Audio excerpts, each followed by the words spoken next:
अस्सलाम वालेकुम स्टूडेंट्स, मैं हूं मुस्तजाब हैदर, आपका फ़िज़िक्स टीचर। हम लोग पढ़ रहे हैं चैप्टर नंबर 9 और आज हम उसका बहुत ही इंटरेस्टिंग आर्टिकल पढ़ने जा रहे हैं जिसका नाम है इंटरफेरेंस इन थिन फिल्म्स। तो चलें लाइट बोर्ड की तरफ चलते हैं और लेक्चर का आगाज़ करते हैं। स्टूडेंट्स, कुछ ऐसे फिनोमिनाज हैं जो हम अपनी एवरीडे लाइफ के अंदर अक्सर ऑब्ज़र्व करते रहते हैं और उनकी ऑब्ज़र्वेशन जो है वहाँ से हम कुछ रिज़ल्ट्स लेंगे और फिर अपने आज के टॉपिक को इलैबोरेट करेंगे।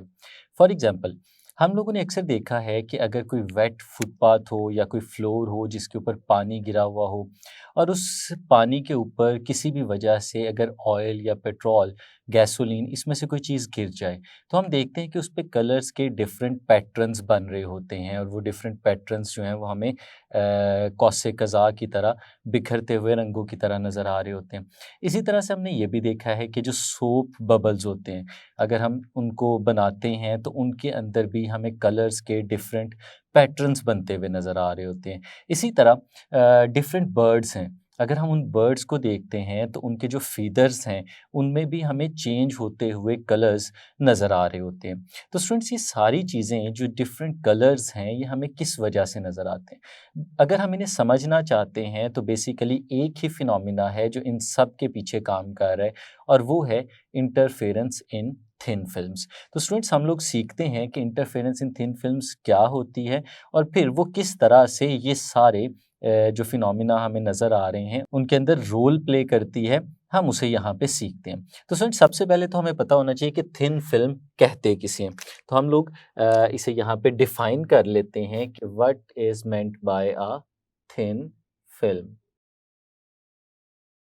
स्टूडेंट्स, हमारे पास डिफरेंट तरह के मीडियम्स होते हैं और उन मीडियम्स में से कुछ ऐसे मीडियम भी होते हैं जो मीडियम्स ट्रांसपेरेंट होते हैं, जिनके आर पार हम लोग देख सकते हैं, जिसमें से लाइट जो है वो पास करके आगे चली जाए। तो अगर हमारे पास कोई इसी तरह का ट्रांसपेरेंट मीडियम हो और उस ट्रांसपेरेंट मीडियम की जो थिकनेस है वो बहुत ज़्यादा कम हो, तो हम एक बहुत कम थिकनेस वाले ट्रांसपेरेंट मीडियम को थिन फिल्म का नाम देते हैं। कि जैसे अभी हम लोगों ने अपनी जो एग्जांपल्स देखी थी, उन एग्जांपल्स में हमने कहा कि अगर हमारे वेट फुटपाथ के ऊपर या वेट फ्लोर के ऊपर अगर ऑयल गिर जाए, तो वो जो ऑयल है हमें पता है वो वाटर के अंदर डिसॉल्व नहीं होता और ऑयल की जो डेंसिटी है वो वाटर से कम है। तो नीचे वाटर की एक लेयर बन जाती है और उसके ऊपर ऑयल की एक बारीक सी लेयर बन जाती है। अब ऑयल भी एक ट्रांसपेरेंट मीडियम होगा फॉर वेरी स्मॉल थिकनेस, तो हम उसे थिन फिल्म कह सकते हैं। यानी कोई भी ऐसा मीडियम जिसकी थिकनेस बहुत ज़्यादा कम हो और वो ट्रांसपेरेंट भी हो, तो हम उसे थिन फिल्म का नाम देते हैं। तो मैं यहाँ पे इसकी डेफिनेशन लिखता हूँ। हाँ, transparent medium whose thickness is comparable to the wavelength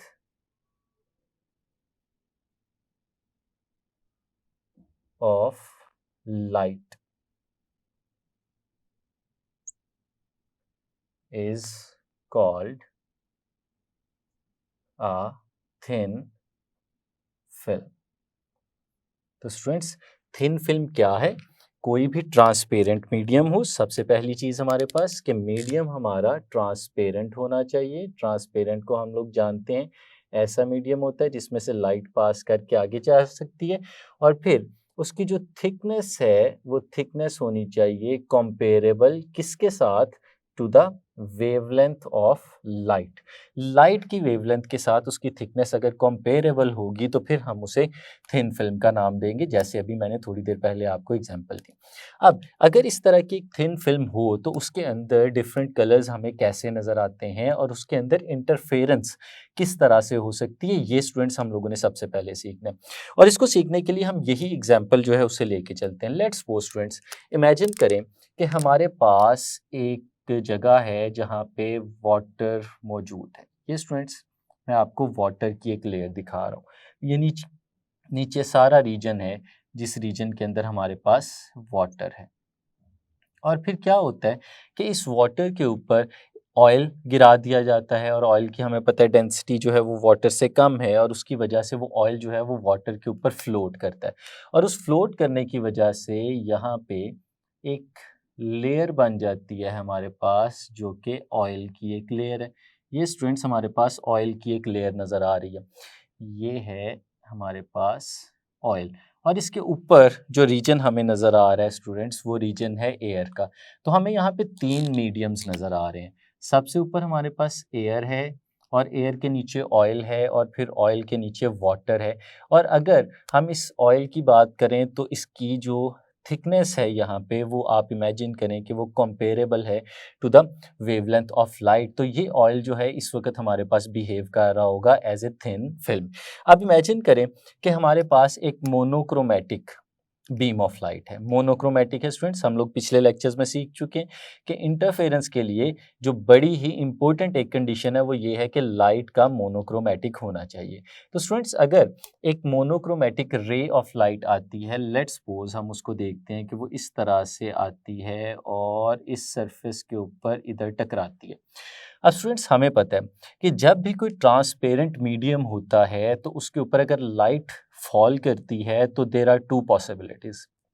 अगर आपके इर्द गिर्द कहीं पे कोई भी ग्लास मौजूद हो, जैसे हमारे पास विंडो का ग्लास होता है या हमारे दरवाज़ों के अंदर कोई ग्लास लगा हुआ होता है, तो अगर आप उस ग्लास को देखेंगे, ग्लास में देखेंगे तो आपको फील होगा कि आप उस ग्लास से ऑपोजिट एंड पे मौजूद जो चीज़ें हैं उनको भी देख सकते हैं और अगर आप थोड़ा-सा फ़ोकस करने की कोशिश करें तो आप अपने इमेज को भी उसमें से देख सकते हैं।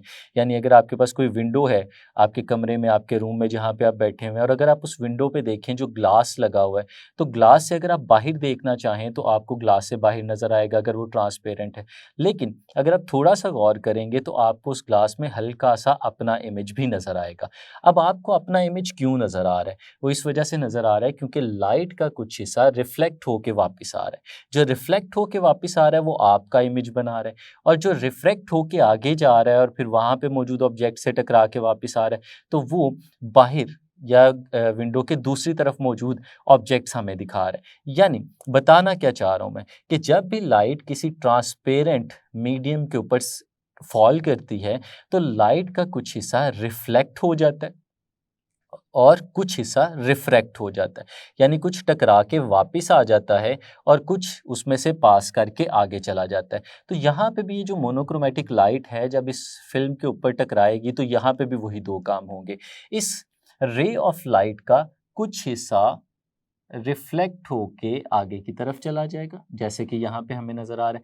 अगर हम इसे नाम दे देते हैं, लेट्स सपोज़ इसे मैं कह देता हूँ ये ए से लेके बी तक, ये हमारी बीम ऑफ लाइट थी, मोनोक्रोमैटिक थी, ये टकरा के आगे चली गई। लेकिन जैसे हमने अभी एग्जांपल ली, तो ये सारी की सारी लाइट जो है वो टकरा के आगे नहीं जाएगी, बल्कि इसका कुछ हिस्सा जो है वो रिफ्रैक्ट होके अंदर भी आ जाएगा।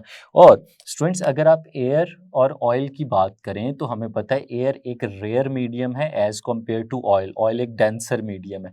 तो जब भी लाइट एक रेयर मीडियम से डेंसर मीडियम में एंटर होती है तो उसकी डायरेक्शन चेंज हो जाती है और वो जो ये मैंने नॉर्मल लाइन लगाई है वो इस नॉर्मल की तरफ झुक जाती है।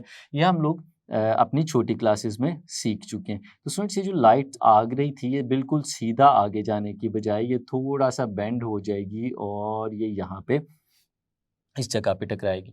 अब जब ये वाटर के सरफेस पे आएगी तो यहाँ पे भी यही 2 काम होंगे। इसका कुछ हिस्सा रिफ्रैक्ट होके वाटर के अंदर चला जाएगा और कुछ हिस्सा यहाँ से रिफ्लेक्ट होके वापस बाहर की तरफ जाएगा।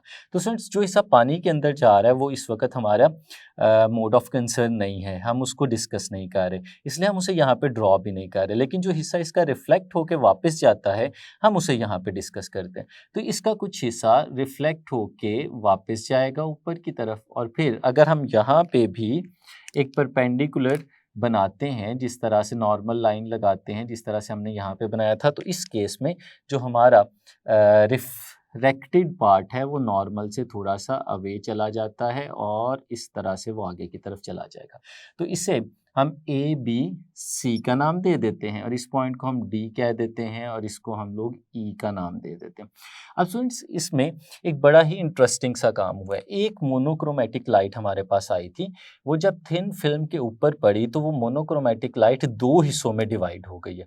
अगर आप देखें तो उसका कुछ हिस्सा तो इससे ऑयल के अपर पार्ट से रिफ्लेक्ट होकर ऊपर चला गया और कुछ हिस्सा वो ऑयल के लोअर पार्ट या वाटर की जो सरफेस है उससे रिफ्लेक्ट होके वापस चला गया। अब एक ही लाइट थी जो दो हिस्सों में यहाँ पे डिवाइड होके आगे की तरफ जा रही है। हाँ, इसमें ये ज़रूर फ़र्क पड़ेगा कि अब जो इंटेंसिटी है वो पहले से डिक्रीज हो गई होगी इन दोनों बीम्स की। लेकिन स्टूडेंट्स, अगर हम याद करें कि इंटरफेरेंस कब होती है, तो हमने सुना था, हमने सीखा था कि इंटरफेरेंस उस वक़्त होती है जब हमारे पास दो मोनोक्रोमैटिक सोर्सेज़ ऑफ लाइट्स हों और वो दोनों ओवरलैप करें। जब दोनों लाइट्स ओवरलैप करेंगी और वो कोहेरेंट होंगी, मोनोक्रोमैटिक होंगी, तो देयर इज़ पॉसिबिलिटी कि वो वहाँ पे इंटरफेरेंस कर सकें। अब यहाँ पे स्टूडेंट्स ये आपको इलैबोरेट करके दिखाने के लिए बहुत ज़्यादा एग्ज़ैजरेट किया गया है, बड़ा करके दिखाया गया है।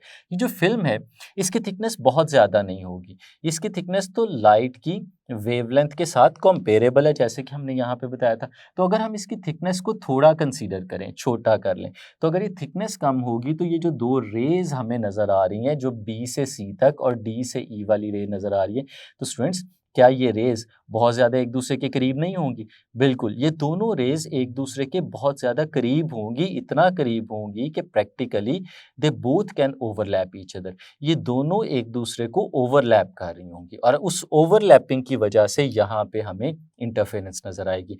अब इंटरफेरेंस हम लोग जानते हैं, 2 तरह की हो सकती है, या तो कंस्ट्रक्टिव इंटरफेरेंस होगी और या डिस्ट्रक्टिव इंटरफेरेंस होगी। अब कंस्ट्रक्टिव इंटरफेरेंस कब होती है? हम लोग जानते हैं कंस्ट्रक्टिव उस वक़्त इंटरफेरेंस होती है जब पाथ डिफरेंस लैम्ब्डा का इंटीग्रल मल्टीपल बन जाए। अब क्वेश्चन ये उठता है कि यहाँ पे पाथ डिफरेंस हम लोग कैसे निकाल सकते हैं? तो स्टूडेंट्स ज़रा गौर से देखिएगा, हमें 2 रेज़ नज़र आ रही हैं। एक रे जो थी वो बी से सी की डायरेक्शन में चली गई और फिर एक जो थी वो डी से ई तक जा रही है।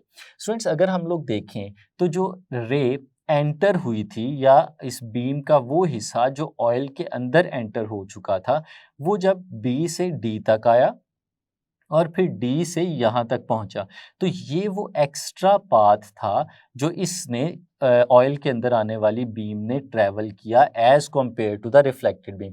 अगर इस पॉइंट को हम लोग स्टूडेंट्स नाम दे दें एफ का, तो स्टूडेंट्स हम लोग यहाँ पे क्या कह सकते हैं? हम लोग कह सकते हैं कि बी से लेके डी तक और प्लस डी से लेके एफ तक, तो ये जो डिस्टेंस हमें नज़र आ रहा है, हम इस डिस्टेंस को कह सकते हैं कि ये है जी हमारा पाथ डिफरेंस। ये हमारा पाथ डिफरेंस है। अब ये जो पाथ डिफरेंस है, ये बेसिकली डिटरमिन करेगा कि कंस्ट्रक्टिव इंटरफेरेंस होने जा रही है या डिस्ट्रक्टिव इंटरफेरेंस होने जा रही है।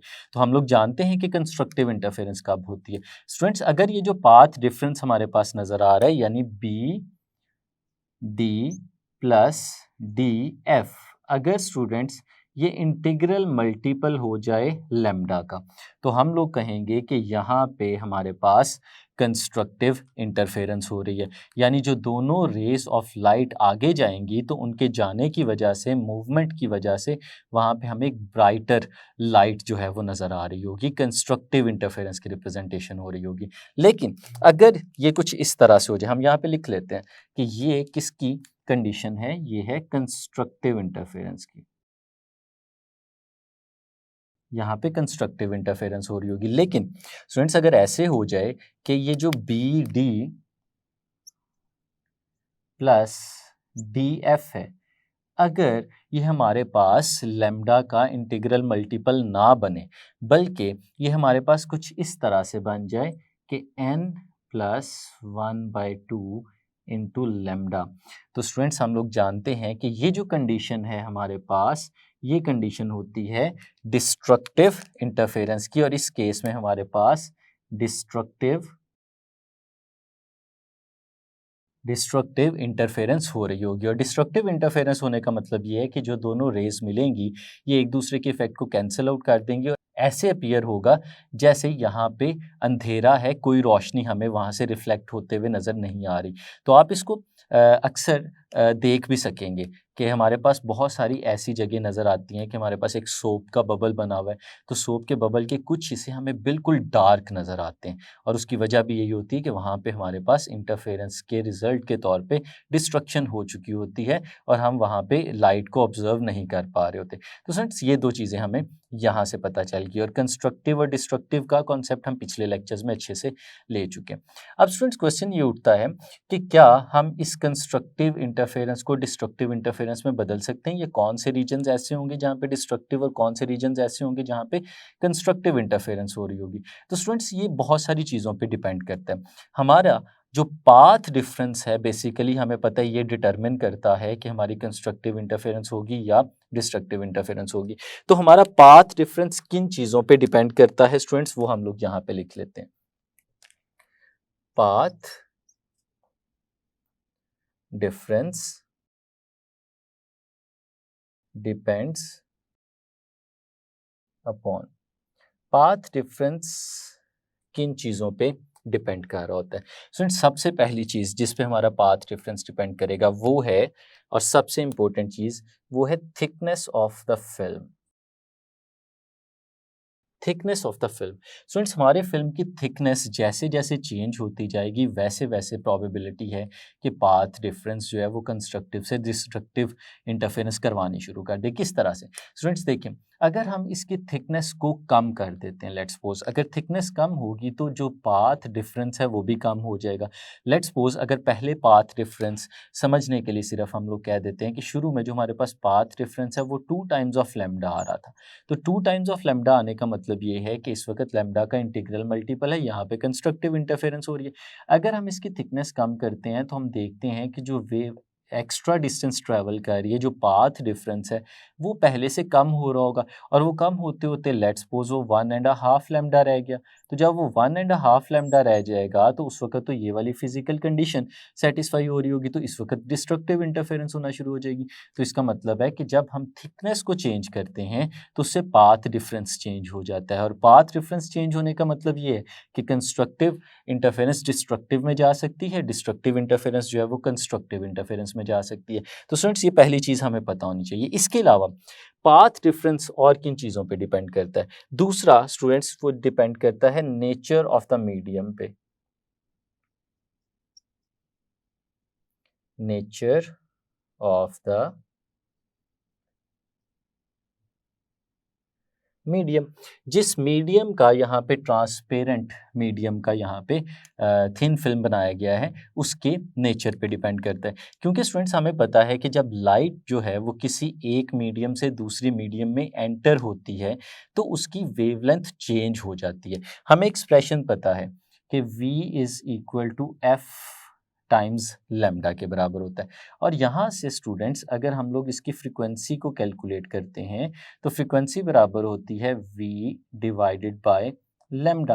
अब स्टूडेंट्स हमें पता है कि जब लाइट डेंसर मीडियम में जाती है तो उसकी स्पीड कम हो जाती है, जब लाइट एक मीडियम से दूसरे मीडियम में जाती है तो उसकी फ्रीक्वेंसी सेम रहती है। तो अगर फ्रीक्वेंसी नहीं बदल रही, स्पीड बदल रही है, तो फ्रीक्वेंसी को कांस्टेंट रखने के लिए हमारे पास इस लैम्डा की वैल्यू में चेंज आ जाएगा कि नेचर ऑफ मीडियम अगर डेंसर करते जाते हैं तो हमारा पाथ डिफरेंस इंक्रीज होता जाता है। तो नेचर ऑफ मीडियम पे ये डिपेंड करती है। हम इसे ऐसे भी कह सकते हैं कि ये refractive index of the medium ये उस पर डिपेंड कर रही होती है। इसी तरह से स्टूडेंट्स जो तीसरी चीज़ है जिस पे हमारा पाथ डिफरेंस डिपेंड कर रहा होता है वो होता है एंगल।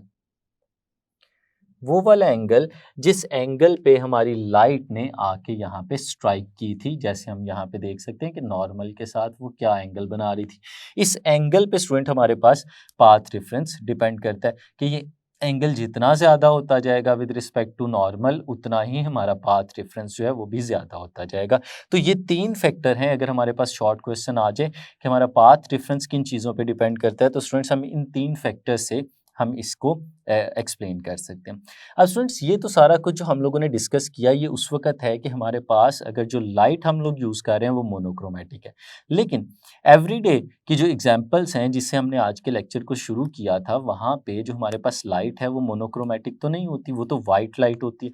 अब वाइट लाइट के केस में ये कैसे हम सारी चीज़ें अप्लाई करके देख सकते हैं। तो स्टूडेंट्स आपने याद रखना है हमारे बुक के इस आर्टिकल का जो लास्ट पैराग्राफ है उसके अंदर ये चीज़ एक्सप्लेन भी की गई है कि जब हम वाइट लाइट की बात करते हैं तो वाइट लाइट जब किसी थिन फिल्म में से पास करती है तो वो अपने कॉन्स्टिट्यूएंट्स के अंदर डिवाइड हो जाती है और वो जो कॉन्स्टिट्यूएंट्स हैं उन्होंने इंडिविजुअली इंटरफेरेंस करनी है। जैसे वाइट लाइट में जो बहुत सारी वेवलेंथ्स मौजूद हैं, बहुत सारे कलर्स मौजूद हैं, अगर उनमें से एक कलर की दो जो बीम्स हैं वो इस तरह की सिचुएशन में आ जाएं कि वो डिस्ट्रक्टिवली इंटरफेयर करना शुरू कर दे, तो उस डिस्ट्रक्टिवली इंटरफेयर करने की वजह से वो कलर जो है वो वहाँ से गायब हो जाएगा और जो रिमेनिंग कलर्स हैं वो हमें नज़र आने शुरू हो जाएंगे। तो वो जो वाइट लाइट है वो वाइट नहीं रहेगी बल्कि उसमें से एक कलर मिस हो जाने की वजह से वो दूसरे कलर्स में कन्वर्ट होना शुरू हो जाएगी।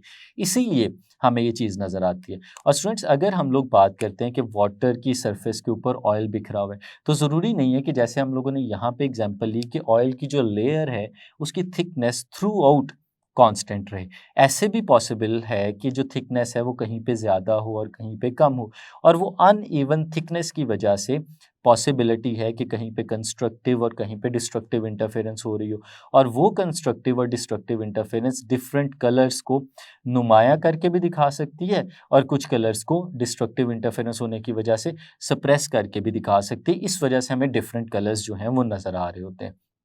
अब स्टूडेंट्स इंटरेस्टिंग इन्फॉर्मेशन हमारी बुक के अंदर ये सारी मेंशन की गई हैं। जैसे अभी मैंने एग्जांपल आपको दी कि अगर सोप का बबल हो तो सोप के बबल के अंदर भी जब वाइट लाइट उससे टकराती है तो हमें डिफरेंट कलर्स नज़र आ रहे होते हैं। उसकी भी वजह यही है कि अगर कोई हिस्सा उसका डार्क हमें नज़र आ रहा है तो उसकी वजह ये है कि वहाँ पे डिस्ट्रक्टिव इंटरफेरेंस हुई और लाइट गायब हो गई। और डिफरेंट कलर्स नज़र आने की वजह ये होती है कि वाइट लाइट में से अगर कुछ कलर्स को एलिमिनेट कर दें तो रिमेनिंग कलर्स हमें नज़र आना शुरू हो जाते हैं। और जो वाटर का बबल है अगर उसको पूरे को देखें तो उसकी थिकनेस भी कांस्टेंट नहीं होती, उसकी थिकनेस डिफरेंट जगहों पे डिफरेंट होती है। इसी तरह से एक और इंटरेस्टिंग इन्फॉर्मेशन जो दिखाई जा रही है हमारी बुक में वो है इरिडेसेंस, कि हमारे जो परिंदों के फेदर्स हैं उसमें भी हमें जो डिफरेंट कलर्स नज़र आते हैं। तो स्टूडेंट्स उसकी वजह भी है कि वो फेदर्स जो होते हैं वो भी बिल्कुल ऐसे बिहेव करते हैं जैसे बहुत ही स्मॉल थिकनेस की एक फिल्म होती है और उसमें से जब लाइट पास करती है तो उसकी रिफ्लेक्शन इस तरह से होती है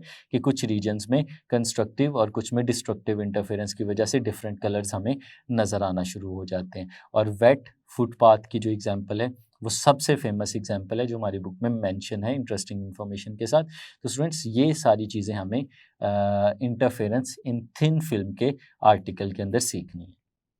तो स्टूडेंट्स ये था हमारा आज का आर्टिकल इंटरफेरेंस इन थिन फिल्म्स के बारे में, जिसमें हम लोगों ने सीखा कि थिन फिल्म किसको कहते हैं और किस तरह से उसमें इंटरफेरेंस हो सकती है। आज के लिए इतना ही, बाकी नेक्स्ट लेक्चर में सीखेंगे। इजाज़त दीजिए, अल्लाह हाफ़िज़।